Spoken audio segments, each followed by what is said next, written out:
जय श्री राधे कृष्णा मित्रों।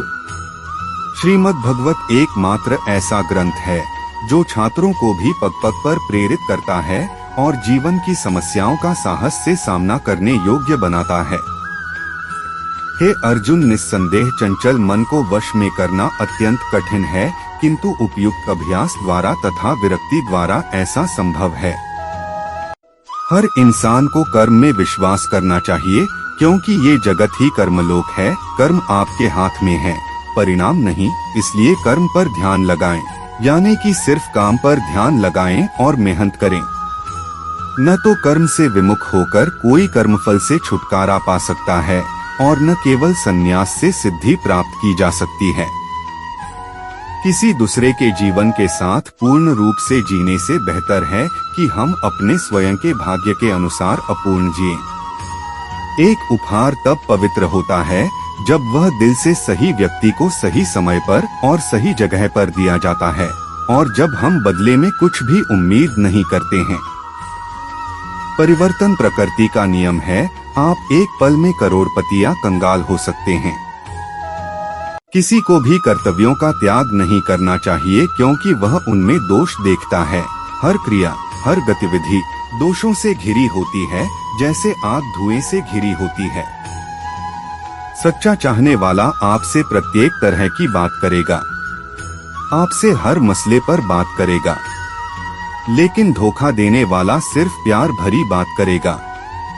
जब भविष्य धुंधला पड़ने लग जाता है, तब आपको अपने वर्तमान में ध्यान केंद्रित करने की आवश्यकता है।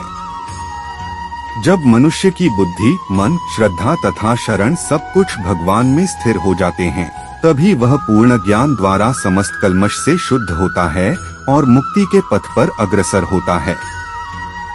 जो मुझे सर्वत्र देखता है और सब कुछ मुझ में देखता है, उसके लिए न तो मैं कभी अदृश्य होता हूँ और न वह मेरे लिए अदृश्य होता है। मुझसे श्रेष्ठ कोई सत्य नहीं है। जिस प्रकार मोती धागे में गुंथे रहते हैं, उसी प्रकार सब कुछ मुझ पर ही आश्रित है। मैं जल का स्वाद हूँ, सूर्य तथा चंद्रमा का प्रकाश हूँ, वैदिक मंत्रों में ओंकार हूँ, आकाश में ध्वनि हूँ तथा मनुष्य में सामर्थ्य हूँ। मोह बंधन ही मानव को पथ से भटकाते हैं। सफलता के लिए सद्मार्ग पर चलना अनिवार्य है। योगियों की भांति ही ध्यान केंद्रित करना सीखें। जहाँ स्वार्थ का कोई स्थान न हो, मनुष्य जैसा लेता है आहार, वैसे ही बन जाते हैं उसके विचार। सफलता उसी व्यक्ति को मिलती है जिसका स्वयं की इंद्रियों पर बस हो। यदि परिस्थितियाँ आपके हक में नहीं है, तो विश्वास कीजिए कुछ बेहतर आपकी तलाश में है। हर प्राणी के जीवन में परीक्षा का समय आता है। इसका अर्थ यह नहीं कि निराश हुआ जाए। दूसरे की कामयाबी से जलना क्यों है?